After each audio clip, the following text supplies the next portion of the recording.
Hey, welcome back. It's really good to see you again. I'm Emma. And I'm Nico. We're so happy you're here with us today. Today's topic is one I think a lot of you have been waiting for. We're talking about job interviews. Specifically, how to speak confidently and naturally in English during a job interview. And I have to say, this one is personal for me. I remember my first job interview in English. I prepared everything. I practiced the common questions. I studied the vocabulary. But when the interviewer said, "So, tell me about yourself," my mind went completely blank. What happened? I started from the beginning, where I was born, where I went to school, my whole life story. The interviewer was very patient, but it was not what they wanted at all. That's such a common experience. And today, we're going to make sure that doesn't happen to you. By the end of this episode, you'll know 3 things. 1. The psychology behind interviews and what interviewers are really evaluating. 2. How to answer the most important questions with a clear professional structure. And 3. How to close the interview strongly so you leave a lasting impression. Before we start, we have a question for you. Have you ever had a job interview in English? How did it go? Tell us in the comments. We'd love to hear your story. Write it in English. That's already great practice. And if you're finding this podcast helpful, please like and subscribe. It really helps us reach more learners like you. Okay, let's get into it. So before we talk about specific questions and answers, we want to start with something that most English channels skip completely. The psychology. Exactly. Here's the thing most learners don't realize. When you walk into a job interview, the interviewer is not just testing your English. They are not just testing your experience. They are evaluating something much more specific than that. They are evaluating risk. Right. Every interviewer, whether they realize it or not, is asking themselves 3 silent questions. The first one is, can this person produce results? Not just do they have skills, but will they actually deliver? The second one is, will this person create problems? Will they be difficult to manage? Will they cause conflict? Will they be unreliable? And the third one is, do I trust this person? Not just professionally, but as a human. Do they seem honest? Are they consistent? Do they feel right for this team? Results. Problems. Trust. That's what every answer you give needs to address. This is the mental switch. When you go into a job interview, stop thinking, how do I prove I'm good enough? My abilities, my technical skills, my English. Start thinking, how do I show them I'm low risk and high value? That shift changes everything. It changes how you answer questions. It changes your tone. It changes what details you choose to share. And one more thing before we move on. An interview is not a test. It's a business conversation. Both sides are evaluating each other. You are also deciding if this company is right for you. That mindset alone will help you feel more calm and more confident. Okay, now let's talk about the questions. The most common interview question. The most important interview question. And the one most people answer poorly. Tell me about yourself. This is not an invitation to tell your whole life story. This is your first chance to show the interviewer what value you bring. Think of it as your professional introduction, not your biography. I made exactly that mistake. I started with where I grew up. Not helpful. So how do we answer it well? We use a simple 3-part structure. We call it past result, core skill, future contribution. Part 1. Past result. Start with something you actually achieved, something specific. Not, I'm hardworking. That's just an adjective. Give them evidence. For example, weak answer, I'm hardworking and I have 5 years of experience in marketing. Strong answer, in my last role, I managed our social media channels and grew our followers from 10,000 to 40,000 in 1 year. Do you hear the difference? The weak answer tells them who you think you are. The strong answer shows them what you actually did. Part 2. Core skill. After your result, name the strength that made it possible. Keep it specific, not just communication. Try, I'm especially good at explaining ideas in a simple, clear way so that everyone on the team understands, not just the experts. Part 3. Future contribution. Connect what you've done to what you can do for them. This is the most important part. Most people forget this completely. For example, I'd love to bring that same approach to your team, especially as you're expanding into new markets. Now you sound like someone who has already been thinking about this role, not just someone who needs a job. Let me put it all together. In my last role in marketing, I grew our social media following from 10,000 to 40,000 in 1 year. I'm especially good at creating content strategies that connect with specific audiences. I'd love to bring that experience to your team, especially given your focus on digital growth this year. That's clean, that's confident, and it directly answers, can this person produce results? It really does. Now, here's something practical. How long should this answer be? 45 to 60 seconds. That's it. If you go over 90 seconds, you are already losing their attention. Practice saying your answer out loud and time yourself. And here's the biggest mistake I see people make. They talk too long, or they try to sound impressive instead of being clear. Remember, clarity is more impressive than trying to sound smart, always. That's such a good point. Listeners, I want you to try this right now. Pause the podcast. Think about one real achievement from your work or study life. Something specific, a number, a result, an outcome. And try to build your own past result, core skill, future contribution answer. 60 seconds. Go ahead. How did that feel? That's the foundation of your entire interview. The more you practice it, the more natural it becomes. And once you've mastered that introduction, the next level is handling open-ended behavioral questions. The ones that trip up even confident speakers. Okay, section 3. And this is where we go somewhere that most English channels don't go. Behavioral questions. You'll know these questions because they all start the same way. Tell me about a time when, or give me an example of a situation where, or describe a time you had to. These questions feel scary because they're so open. Where do you start? What do you include? How long is the answer? The answer is a framework called STAR. S-T-A-R. Situation, task, action, result. Let's build an answer together using this framework. Okay, let's say the interviewer asks, tell me about a time you had to deal with a difficult situation at work. Perfect. Step 1, situation. Give 1 or 2 sentences of context. Where were you? What was happening? In my previous job, our team was behind on a major project because 2 team members left suddenly.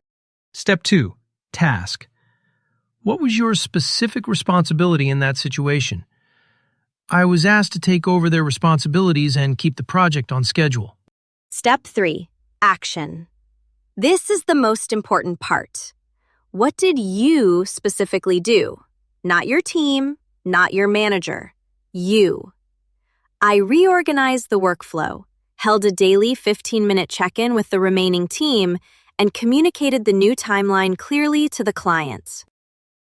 Step 4, result. What happened because of your actions?